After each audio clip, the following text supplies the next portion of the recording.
The towering glass and steel skyscrapers of Wall Street cast long, imposing shadows over the bustling financial district on that humid, unforgiving late afternoon. Valerie stepped out of the massive corporate building, her shoulders slumped beneath the heavy burden of sheer exhaustion. She dragged her aching feet across the uneven pavement, feeling every single hour of her grueling 12-hour shift in her bones. Her standard, faded blue cleaning uniform clung to her damp back, soaked in sweat from a day of relentless labor. At 28 years old, her body constantly complained as if she were an elderly woman of 70. She had scrubbed over 20 executive suites that day, wiped countless dried, sticky coffee rings off expensive mahogany desks, sanitized pristine marble bathrooms, and polished endless smudge-covered windows, until her arms went entirely numb. She wanted nothing more than to catch her crowded bus back to her tiny apartment in East New York, eat a simple, lonely plate of rice and beans, and collapse into her narrow bed. Suddenly, cutting through the overwhelming, chaotic noise of the restless city traffic, the blaring horns and the shouting pedestrians, she heard a faint, muffled crying sound. Valerie stopped dead in her tracks, her weary eyes scanning the heavily crowded sidewalk. Just across the busy intersection, amidst a sea of dark business suits and briefcases, two identical little girls were wandering aimlessly, clutching each other's hands with terrifying desperation. They had bright blonde hair tied carefully with elegant white ribbons, shiny patent leather shoes that caught the fading sunlight, and beautiful, intricate dresses that likely cost more than Valerie earned in an entire month of scrubbing floors. Their rosy, delicate cheeks were soaked with heavy, continuous tears. She looked frantically left and right, desperately searching for a distressed mother, a panicked nanny, or any responsible adult who might be looking for them. There was absolutely no one. Two 5-year-old children were completely abandoned in the middle of the chaotic, unforgiving financial district. Valerie's chest tightened with such a fierce, instinctual protective urge that she did not even pause to consider her own safety. She dashed across the perilous avenue, ignoring a furious delivery driver on a bicycle who swerved sharply and shouted nasty curses at her. She reached the trembling children and immediately dropped to her bruised knees on the dirty, gum-stained concrete, bringing herself down to their eye level. "Hey, sweethearts, please do not cry. Breathe. Nobody is going to hurt you here," she murmured with a soothing, melodic voice, pushing a stray lock of hair from her sweaty forehead. "Can you tell me what happened?" The little girl in the yellow dress swallowed a hard, painful sob, while the one in the red dress squeezed her sister's tiny hand even more defensively. "We lost our daddy," the first one whispered, her voice barely audible over the roaring traffic. "He told us to stay perfectly still." The second girl chimed in, wiping her running nose with the back of her hand. "We only walked away for one tiny minute because we saw a pretty pigeon." Valerie gently wiped a fresh tear from the cheek of the girl in yellow. Her rough, calloused hand, worn out and dried by harsh chemical detergents, felt impossibly large and rough against that delicate, porcelain face. "We are not supposed to talk to strangers," the girl in red grumbled suddenly, puffing out her chest and trying to look incredibly brave and fierce, despite her red, swollen eyes. Valerie almost let out a tired, genuine chuckle, despite the incredibly tense situation. "Is that right? Well, that is a very smart rule, but I am a helper. My name is Valerie. What are your beautiful names?" The crying girl pointed a trembling finger at her brave sister. "I am Vanessa, and she is Ashley, and I am not crying anymore." Ashley hesitated for a long, calculating moment, staring deeply into the eyes of the exhausted cleaning lady, but her tough facade finally softened. Valerie extended both her open, empty hands, and the little twins tightly grasped her fingers, anchoring themselves to her warmth. Just down the busy block stood an old-fashioned street vendor roasting warm, honey-glazed peanuts, the sweet and salty aroma fighting its way through the thick scent of city exhaust. Valerie gently guided the little ones toward the cart. "Sir, I will take 3 bags, please," she requested softly, reaching into her deep uniform pocket. The elderly vendor, a kind man with deep wrinkles, smiled warmly as he noticed the tear-stained faces of the little girls, and he filled the brown paper bags incredibly generously. Valerie paid with her meager dinner money without a single second thought. They sat together on the cold, imposing marble steps of a luxury investment bank. It was an incredibly odd, striking sight. A tired woman in a faded, stained blue uniform, sitting shoulder to shoulder, with 2 angelic girls in high-end designer outfits, sharing cheap street food as the wealthy executives rushed past them. "Careful, it is still very hot," Ashley warned her sister, poking the roasted peanuts tentatively with her index finger. Vanessa had already shoved a massive handful into her mouth, chewing happily, the salt mixing with her drying tears. "Your father probably does not let you eat street food, does he?" Valerie asked carefully, blowing on her own handful to cool them down. "He says it is terrible for our tummies and full of germs," Ashley replied with a serious, grown-up tone that did not fit her tiny face. "But today is a special day." Vanessa smiled brightly, a huge, peanut-filled grin, and then she rested her little blonde head gently against Valerie's tired shoulder, as if she had known this woman for her entire life. Valerie froze completely. Her weary, aching shoulder, accustomed only to the heavy weight of industrial mops and buckets of dirty water, now supported a precious, trusting child. Her hand instinctively moved to stroke the girl's soft hair. From across the broad, congested avenue, a desperate, agonizing shout echoed over the endless traffic, slicing through the ambient noise like a sharp knife. "Vanessa! Ashley!" The 3 of them snapped their heads up simultaneously. A tall, distinguished man in an exquisitely tailored, charcoal gray suit was sprinting frantically toward them. His expensive jacket was completely unbuttoned.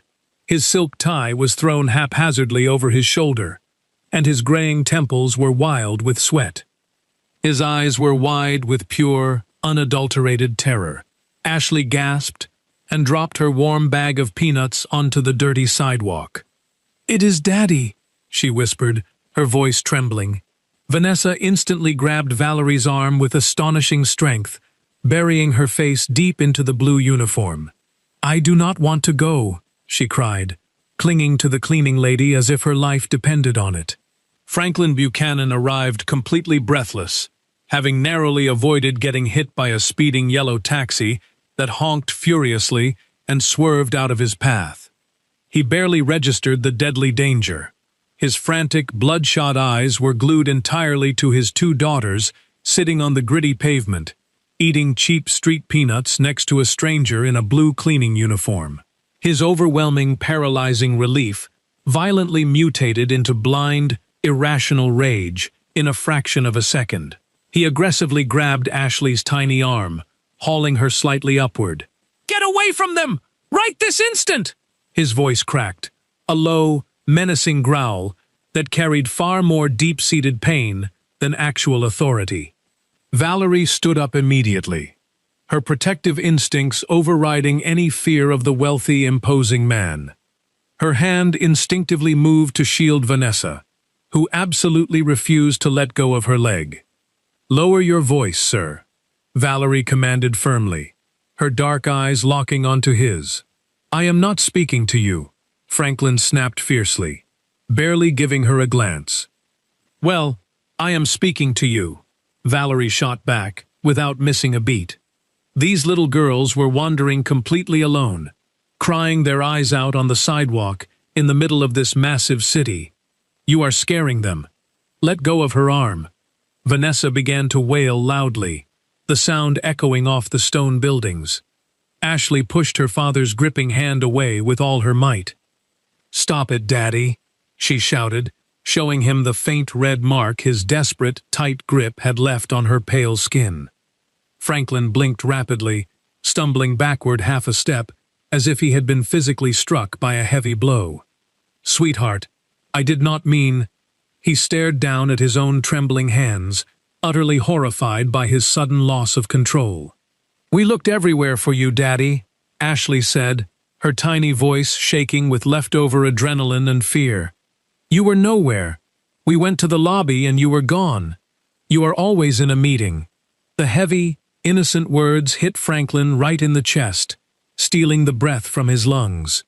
He froze completely on the crowded sidewalk. Pedestrians continued to rush past them in a blurry stream, some glaring judgmentally, but most completely ignoring the wealthy executive breaking down emotionally on the pavement. Valerie took a deep, steadying breath, knowing she could not just abandon these incredibly frightened children to a man currently ruled by panic. "Mister, can I say something to you?" Valerie asked softly, her tone shifting from defensive to gently reprimanding. Franklin finally looked at her, truly noticing the tired woman with messy dark hair, hastily tied back, chipped fingernails, and a uniform stained with harsh chemicals. "You were terrified.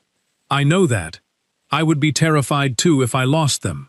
But do not yell at them. They are already scared to death." Overcome with immense guilt, Franklin dropped heavily to his knees, right on the greasy, dirty concrete of Wall Street. His pristine, custom-made linen suit brushed the city filth, but he did not care in the slightest. "I am so sorry, my beautiful angels. Daddy was so wrong to yell. I was just so afraid." He extended his trembling fingers toward Vanessa, who was still hiding behind Valerie's leg. "Thank you," Franklin said dryly to Valerie, struggling to regain his composed, corporate demeanor as he stood back up. "I appreciate your help. I will take it from here." Valerie crouched down carefully to say a proper, gentle goodbye to the little girls, gently stroking Vanessa's hair and tucking a loose, silky strand behind Ashley's ear. "Go with your father, sweethearts. He loves you very much and he was just very worried," she whispered kindly. "You have to come with us," Vanessa pleaded, her voice breaking into another sob. "I cannot, my sweet girl. I have to go to my own home now." Suddenly, the twins let go of their father entirely, sprinted back to Valerie, and hugged her legs so fiercely they nearly knocked her over. "Mommy, do not leave us. Please stay, Mommy," they screamed together, their voices echoing off the surrounding glass facades. A busy businesswoman, in a sleek black suit, stopped dead in her tracks, lowering her cell phone. A young delivery boy on a sleek bicycle hit his brakes hard just to stare at the unfolding drama. Valerie stood utterly paralyzed, her hands hovering awkwardly in the mid-air. She desperately wanted to yell to the crowd that she had absolutely not taught them that sacred word, that she was just a tired office cleaner on her way home. She looked at Franklin in pure, unadulterated panic, silently begging for his intervention. Franklin was as pale as a fresh sheet of paper. His mouth hung slightly open, his jaw slack, as he stared intently at his daughters, holding a total stranger, and calling her the one specific word that had been strictly forbidden and unspoken in his household for 5 agonizing, silent years. The word hung heavily in the humid evening air, like a massive storm cloud waiting to burst. Franklin swallowed hard, his throat completely dry and tight. "Girls, please, come with Daddy right now." His voice was barely a whisper. Ashley pressed her tear-stained face harder against Valerie's worn uniform, refusing to acknowledge him. They were not throwing a simple, childish tantrum. This was a desperate, primal plea for maternal warmth.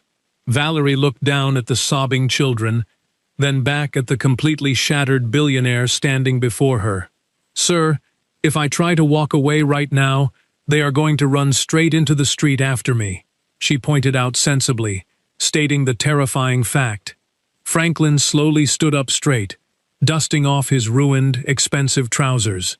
"Would you accept a ride home?" he offered quietly, utterly defeated. Valerie glanced up at the large street clock mounted on the corner bank. It was past 7 o'clock in the evening. Her regular bus was long gone, and catching the next series of trains would mean arriving in her dangerous neighborhood in East New York close to midnight. Her frail, sickly mother would be waiting up, sick with worry. Just until they calmed down, Valerie agreed cautiously, not wanting to overstep. The luxurious, elongated black town car pulled up seamlessly to the curb. A sharply dressed chauffeur, in a crisp uniform, opened the heavy, armored door. Vanessa climbed in first, pulling Valerie tightly by the hand. Inside, it smelled richly of expensive leather and fresh, cool air conditioning that sent a shiver down Valerie's sweaty spine. The grand car seamlessly pulled away from the curb, leaving the financial district behind and heading toward the unbelievably wealthy Upper East Side. Both girls fell deeply asleep within a matter of minutes, their heavy heads resting securely on Valerie's soft shoulders, exhausted by their terrifying adventure. Through the rearview mirror, Valerie caught a glimpse of Franklin, sitting rigidly in the front passenger seat. He was staring out the window, but the glass reflected his face perfectly. She watched him quickly wipe away a solitary, heavy tear before composing himself. As they finally arrived at a magnificent, towering mansion that looked like a historic European palace, the massive wrought iron gates silently glided open. Franklin carefully carried the sleeping Vanessa, covering her delicate arms with his ruined linen jacket, while Valerie surprisingly found the strength to carry Ashley. An older woman with incredibly kind eyes, graying hair, and a pristine white apron, rushed out the massive front door, clutching her chest. "Mr. Buchanan, thank the heavens. I was just about to dial the police," Eleanor the housekeeper gasped, her voice shaking. "They are perfectly safe, Eleanor. They are just sleeping soundly," Franklin whispered, stepping into the grand foyer. Eleanor's eyes widened dramatically as she saw Valerie, a woman in a stained cleaning uniform, carrying the other twin. After carefully putting the children to bed, in a massive bedroom painted entirely in soft pink hues and filled with untouched toys, Franklin invited Valerie down to the massive, incredibly intimidating living room. He offered her a formal position as a live-in nanny and governess with triple her current cleaning salary, free room and board, and her Sundays completely off. Valerie sat on the edge of a sofa that probably cost more than her entire apartment building. Thinking of her mother Alice's expensive, necessary diabetes medications and their constantly delayed rent payments, she boldly accepted under one strict, non-negotiable condition. He must never ever yell at her the way he did on the street, and she would raise the girls with joy, dirt, and laughter, not strict, cold discipline. During her first long week, Valerie quickly realized the massive house was operated exactly like a cold, emotionless military barracks. Everyone ate their meals separately. The staff whispered. No one ever laughed out loud. By the second week, she decided it was time to break absolutely every unspoken rule this house had. "Today, we eat breakfast in our pajamas," she announced brightly one morning. The twins hesitated, looking nervously toward the doorway, but the glorious sight of thick chocolate milk poured generously over fluffy pancakes completely won them over. Franklin marched into the huge marble kitchen, a sleek phone pressed tightly to his ear, arguing aggressively about international stocks in London. He stopped dead in his tracks. His daughters were sitting casually on the kitchen counter, their bare feet dangling happily, with huge, messy chocolate mustaches painted on their smiling faces. Franklin hung up the phone abruptly, completely ignoring the foreign investor on the other end. "Good morning," he managed to say, completely bewildered.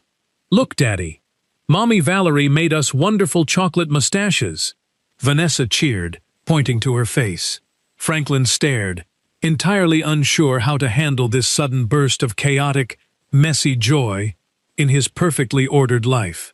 Later that same evening, he returned home from the office to find them sprawled comfortably on a $30,000 imported Persian rug, their cheap, colorful crayons scattered everywhere. "Look at our beautiful drawing, Daddy," Ashley said proudly, holding up a piece of paper. "This is our family. The mommy with the blue apron is Mommy Valerie. because our real mommy became a bright star in the sky a long time ago. Franklin slowly descended to the floor, completely ruining the sharp crease in his designer suit, and picked up a red crayon to join them. Eleanor watched silently from the kitchen doorway, pressing a clean dish towel firmly to her mouth to hide her emotional, overwhelming tears. "That stubborn man has not sat on that living room rug in 5 long years," she whispered to Valerie, who was gently warming up a pot of milk on the expensive stove. "I am just here to do my job, Eleanor, and care for these sweet girls," Valerie replied modestly, stirring the milk. But she knew deep down in her heart that something profound and irreversible was shifting within the massive stone walls of the mansion. The following morning, however, the fragile, newly found peace was violently shattered by the sharp, incredibly aggressive clicking of high heels echoing across the polished marble foyer. Amanda, Franklin's young and exceedingly arrogant fiancée, stormed directly into the kitchen without knocking. She wore a tight, beige designer dress that left nothing to the imagination, and carried a handbag worth a small fortune. Her heavily made-up eyes scanned the room in disgust, landing directly on Valerie and the little girls, who were happily covered head to toe in white baking flour, making messy, heart-shaped cookies. "Good heavens!" Amanda sneered, wrinkling her perfect nose. "Are you the new incompetent help? Children of this high social standing absolutely do not roll around in the kitchen filth like common street urchins. Go up to your rooms immediately, girls. The maid will clean this disaster up." Vanessa's bottom lip began to quiver terribly, and Ashley stubbornly gripped her wooden mixing spoon tightly, refusing to move an inch. "They are making lovely cookies, ma'am. They are having fun, and they will wash up just fine before lunch," Valerie stated calmly, wiping her flour-covered hands deliberately on her apron, standing her ground. Amanda narrowed her cold eyes, stepping dangerously close to Valerie's personal space. "Do not ever speak back to me, you ignorant, uneducated woman. You are nothing but a servant here." Franklin suddenly appeared in the grand doorway, drawn from his home office by the loud commotion. "What exactly is going on in here?" he demanded strictly. Amanda instantly put on a flawless, victimized face, her tone shifting to a sweet whine. "Your new employee is encouraging blatant defiance, Franklin, darling. The house is an absolute, unbearable disaster." Ashley, however, marched right up to her towering father and bravely rolled up her tiny pajama sleeve, pointing a small finger to an old, fading yellowish bruise on her upper arm. "She grabbed my arm really hard the last time she was here, Daddy," Ashley declared boldly, her voice echoing in the silent kitchen. "She told me that you would be furious with me and send me away if I ever told you." Franklin's handsome face instantly drained of all its color, turning completely white. He slowly looked at Amanda, whose confident, arrogant smirk faltered for a mere fraction of a second before she recovered. "Franklin, surely you are not going to believe a dramatic child's wild imagination over your future wife, are you?" Amanda scoffed nervously, waving her hand dismissively. Franklin's jaw clenched so tight, a prominent muscle ticked visibly in his cheek. "Valerie, please finish baking the cookies with my wonderful daughters," he instructed, with a voice as cold as absolute ice. "Amanda, step into my private office. Right this second." The heavy mahogany door down the hall slammed shut with a deafening thud. The furious, muffled shouting from the private office vibrated aggressively through the thick mansion walls for nearly an hour. Amanda cried loudly, played the innocent victim perfectly, and swore repeatedly that the young child was simply lying for attention. Franklin did not officially end the engagement on that exact day, but a massive, entirely irreparable crack had formed in their strained relationship. He immediately stopped dining out at fancy, exclusive restaurants with her, canceled their upcoming weekend charity galas, and started coming home precisely at 5 o'clock in the afternoon every single weekday. He even canceled vital executive board meetings, just to sit on the floor and build massive wooden block castles with the twins, constantly seeking Valerie's warm, encouraging, and genuine smile from across the expansive room. One rainy, dreary Tuesday evening, Valerie was warmly tucking the girls into their comfortable beds, telling them an old, fascinating folktale her mother Alice used to tell her back in their small apartment in East New York. Franklin lingered quietly in the dim hallway, leaning against the wall, listening intently to her melodic voice, mimicking the howling wind and the brave heroes. When the magical story finally finished, he slowly walked into the cozy room. "Can I try telling one tonight?" he asked hesitantly, looking almost shy. He sat gently on the edge of the mattress, awkwardly loosening his expensive silk tie. He told a clumsy, incredibly sweet story about a terribly lost truck driver who found two beautiful magical princesses abandoned on a dark, scary road. And the sad driver realized he had completely forgotten how to smile. Franklin murmured softly, his deep voice thick with heavy, unwept tears, "Until those brave princesses and a remarkably kind lady wearing a blue uniform taught his heart how to beat again."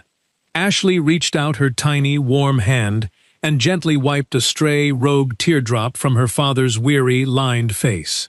Valerie slipped out of the quiet room silently, not wanting to intrude on this deeply personal healing, retreating to the massive kitchen where Eleanor was meticulously polishing the silver cutlery. "I think I need to pack my bags and quit, Eleanor," Valerie whispered, her hands trembling violently as she poured a glass of water. "I am just a cleaner. He is a billionaire with a vengeful fiancé. I am completely out of my depth here." Eleanor gently placed her soft polishing cloth down on the counter and took Valerie's trembling hands firmly in hers. "My dear, sweet girl, I have worked faithfully in this imposing house for 17 years.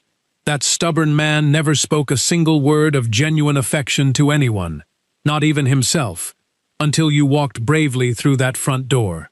You are not out of your depth. You are exactly the miracle they needed."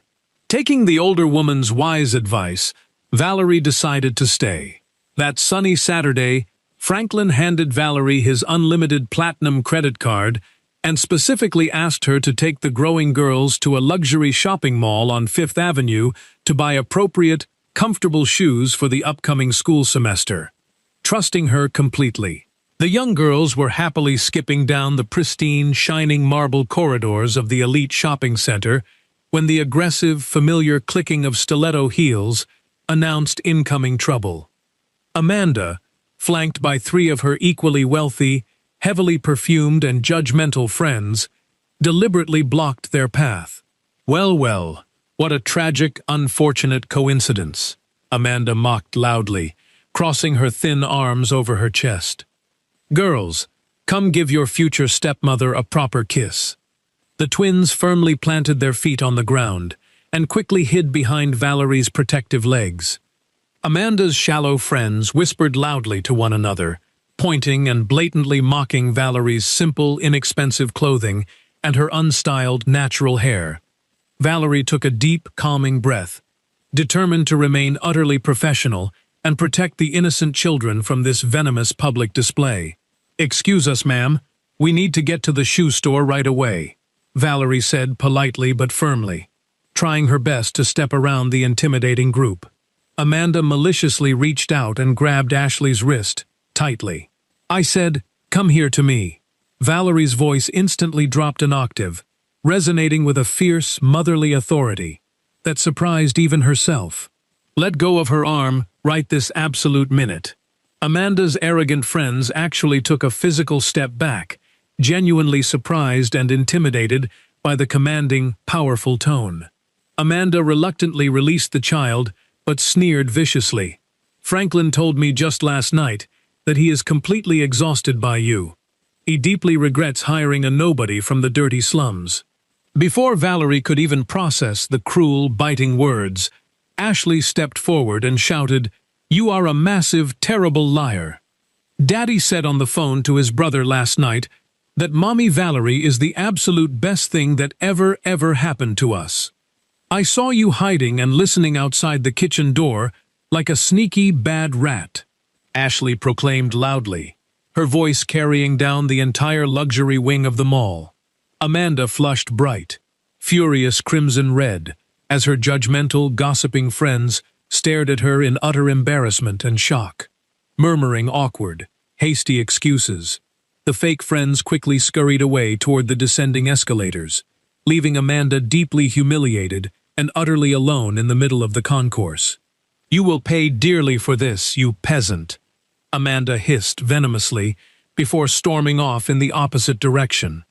Valerie held her head incredibly high, grabbed the girls' hands gently, and guided them safely to the waiting town car to head back to the sanctuary of their home. When they finally returned to the grand Upper East Side estate, a highly shocking, tense scene awaited them. 3 enormous, wildly expensive designer suitcases were piled high in the direct center of the living room rug. Amanda sat stiffly on the velvet sofa, furiously tapping on her expensive phone, acting as if nothing embarrassing had occurred at the mall. Franklin stood rigidly by the towering floor-to-ceiling window, staring blankly out at the manicured garden. Eleanor, sensing the thick tension, quickly ushered the young twins into the kitchen to make fresh, cold lemonade, keeping them far away from the brewing, inevitable storm. Valerie stood quietly near the mountain of luggage, her heart pounding heavily and erratically against her ribs, waiting for the verdict. "Well, your little incompetent employee has finally arrived," Amanda spat venomously, without even bothering to look up from her glowing screen. Franklin turned around slowly, his face an unreadable, stoic mask. "Are these your packed bags, Amanda?" She stood up abruptly, tossing her phone carelessly onto the velvet cushions. "Yes, they absolutely are. And I am leaving this ridiculous house right now, unless you fire this miserable, interfering woman directly to her face while I watch. Then, and only then, we can proceed with our planned winter wedding." The antique wooden grandfather clock ticked loudly in the suffocating, heavy silence of the massive room. Franklin looked deeply at Valerie, who stood tall, proud, and completely silent, and then he turned his cold, uncompromising gaze back to his furious fiancée. "Valerie is staying right here," he stated with absolute, unwavering finality. Amanda let out a shrill, piercing, disbelieving laugh that echoed unpleasantly off the high ceilings. "You are honestly choosing a common, uneducated maid over me? A woman of my standing? I will utterly ruin your reputation in the local press. I will destroy you." Franklin remained entirely unfazed by her desperate threats. "My precious daughters are finally happy. They sleep peacefully through the night, without waking up screaming from terrible, haunting nightmares. They sing cheerful, silly songs at the breakfast table every morning. Furthermore, you purposefully bruised my beautiful daughter's arm, and I will absolutely never, ever forgive that as long as I live. Get out of my house this instant." Amanda's perfectly contoured face contorted with pure, unadulterated hatred. She snatched her designer handbag and marched furiously toward the heavy front door, stopping just briefly to glare daggers at Valerie. "He will throw you away too, you pathetic fool," she sneered bitterly. After the heavy, solid oak door slammed shut behind Amanda, echoing through the empty halls, Franklin let out a incredibly long, shuddering breath, running a hand through his graying hair. "You did not have to do that drastic thing just for me," Valerie said softly, her hands nervously smoothing the fabric of her apron. "I did it for my wonderful daughters," Franklin replied softly, walking slowly across the room toward her. "But I also did it for myself, Valerie. I finally sleep peacefully, knowing you are safe under this roof." Two little blonde heads suddenly peeked curiously around the hallway corner. "Is the mean, scary lady gone forever and ever?" Vanessa asked hopefully, her big eyes wide. "Yes, my sweet girl, forever and ever," Franklin smiled warmly. The girls ran at full speed and hugged them both tightly, their little arms wrapping around their legs in pure, unbridled happiness. In the following wonderful months, the massive, once imposing mansion transformed completely from a cold fortress into a genuine, warm home. There were brightly colored, noisy toys scattered happily across the incredibly expensive Persian carpets, and joyful, messy finger paintings were proudly displayed on the stainless steel refrigerator door, held up by cheap magnets. They even welcomed a chaotic new family member, a scruffy, completely untrained, abandoned stray dog that Valerie found shivering terribly near a cold subway station in the city. They enthusiastically named him Peanut.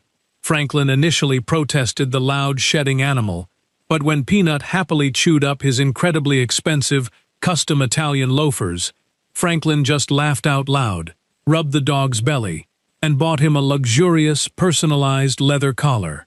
To further help with their growing studies and activities, they hired a cheerful, incredibly patient young tutor named Mr. Harrison, adding even more vibrant life to the bustling home. Valerie's hard-working mother, Alice, also flourished in this new, supportive environment. Thanks to Franklin silently arranging and paying for the absolute finest medical specialists in the entire city, Alice's failing health improved drastically within weeks. She began taking a comfortable cab from East New York every single Sunday to cook massive, fragrant pots of traditional, hearty stew for the entire household staff and family. She even became incredibly close friends with Mrs. Jenkins, a wealthy but deeply lonely elderly neighbor who absolutely adored Alice's incredible cooking and her sharp, witty sense of humor. The rigid, cold, unforgiving walls of the billionaire's fortress had completely melted away, replaced entirely by the warm, chaotic, and beautiful energy of a truly blended, loving family that cared deeply for one another, regardless of their vastly different backgrounds. Late one breezy, comfortable Thursday afternoon, Valerie was quietly hanging the twins' freshly washed, bright school uniforms on a simple clothesline in the sprawling backyard garden, enjoying the fresh air. Franklin walked out onto the stone patio, his dress shirt sleeves rolled up casually and his formal tie missing entirely. "Allow me to assist you with that," he offered charmingly, grabbing a wet shirt. Valerie laughed out loud, a rich, musical sound. "A famous billionaire hanging wet laundry? You will clip the shirts entirely wrong and ruin the fabric." He grabbed a wooden peg and deliberately, playfully pinned a pink shirt entirely upside down, making her giggle again.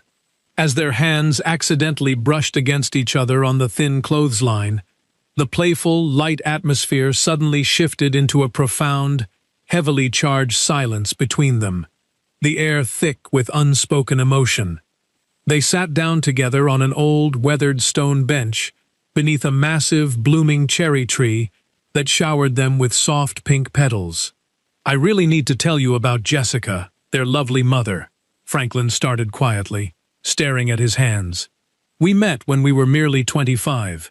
She was a brilliant pediatric dentist, always giving completely free care to poor children who had absolutely nothing. When we tragically lost her during the complicated childbirth, a massive, irreplaceable part of my soul died right alongside her. Looking at the newborn twins was pure agony, because they looked exactly like her. I became a walking ghost. I foolishly thought throwing endless money at fancy nannies made me a capable, good father. But I was terribly, horribly wrong." He looked deeply and earnestly into Valerie's wide, dark eyes. "You brought the glorious sunlight back into this dark, depressing tomb, Valerie. You brought my precious children back to life, and you miraculously saved me from my own grief. I do not want you here just as a hired nanny anymore. I desperately want you here as my equal partner in life." Valerie's eyes quickly filled with joyful, overwhelming tears. "I do not know how to attend fancy high society galas, Franklin. The other wealthy, snobby mothers will gossip terribly about us." Franklin gently cupped her warm face with his large hands. "Let them gossip all they want. I only care about you and our happiness." He leaned in slowly and kissed her incredibly tenderly under the falling petals. Behind the thick rose bushes, the young twins giggled loudly, holding their tiny hands over their mouths in pure delight. 8 beautiful, transformative months drifted by like a wonderful, healing dream. The mansion was practically unrecognizable to absolutely anyone who had known the old, depressed Franklin. Now there was the constant, delightful, mouth-watering smell of freshly baked vanilla cupcakes wafting from the huge kitchen 3 times a week, as Eleanor patiently taught the young girls how to carefully measure white flour and loudly crack eggs without making too much of a mess. The expensive backyard was a chaotic, joyful playground for Peanut, the highly energetic rescue dog, who spent his happy days chasing bright butterflies and digging small, muddy holes near the perfectly manicured flower beds, much to the loud exasperation of Benjamin, the dedicated head gardener, who secretly loved feeding the silly dog expensive treats anyway. On a spectacularly sunny Saturday afternoon, the sprawling green garden was beautifully decorated with bright, floating balloons and colorful paper streamers for the twins' highly anticipated 6th birthday party. It was absolutely not an extravagant, overly catered, stiff affair with hundreds of wealthy, fake strangers. Instead, it was an intimate, joyful, perfectly chaotic gathering. Alice was there, sitting in a comfortable lawn chair, chatting happily and laughing loudly with Eleanor and the sweet neighbor Mrs. Jenkins. Franklin's previously estranged younger brother, Richard, had even flown in from across the entire country, finally reconnecting with his family after years of bitter silence. Suddenly, Peanut dashed wildly across the lush green lawn with a huge chocolate-frosted cupcake directly in his mouth, the twins chasing wildly after him, shrieking with pure, unadulterated delight. Franklin sat comfortably on a rustic wooden chair beneath the grand old oak tree, watching the chaotic, beautiful, perfect scene unfold before his eyes. His chest swelled with a profound, completely overwhelming sense of pure gratitude that he had never felt before in his entire life. Valerie walked over, slightly out of breath and flushed from playfully chasing the dog, and sat gracefully on the soft, cool grass directly beside his chair. "That crazy, wonderful animal is going to give me a heart attack one day," she laughed brightly, leaning her head affectionately against his knee. Franklin gently stroked her dark, silky hair, completely indifferent to the extremely expensive fabric of his tailored trousers getting wrinkled and stained by the outdoor grass and dirt. "Valerie, my beautiful love," Franklin said softly, his deep voice trembling slightly with genuine, nervous anticipation. "I have a very, very important question to ask you right now." He reached deep into his suit jacket pocket and pulled out a small, slightly worn, antique velvet box. It was absolutely not a massive, flashy new diamond purchased from Fifth Avenue. "This precious ring belonged to my beloved grandmother," he explained softly, carefully opening the tiny lid to reveal a remarkably simple, elegant gold band, set with a modest, slightly faded blue sapphire. "My hard-working grandfather gave it to her, when he was just a poor, struggling milk delivery boy in the city. It is the absolute most valuable thing my entire family owns." Valerie is overwhelmed with joy when Franklin proposes, asking her to become both his wife and the loving mother his daughters already see in her. Encouraged by Vanessa and Ashley, she happily accepts, and as Franklin places the heirloom ring on her finger, family and friends celebrate the emotional moment. Nearby, the loyal chauffeur Oliver quietly honors Jessica's memory, comforted by knowing the girls are now surrounded by love and security. Their story proves that true wealth is found not in money or status, but in compassion, kindness, and selfless devotion. Valerie's unconditional love transforms strangers into family, and a lonely house into a real home, showing that patience, sacrifice, and everyday acts of care can heal deep wounds. By offering hope and support to others, people often discover that the love they give returns to them, bringing lasting happiness and healing.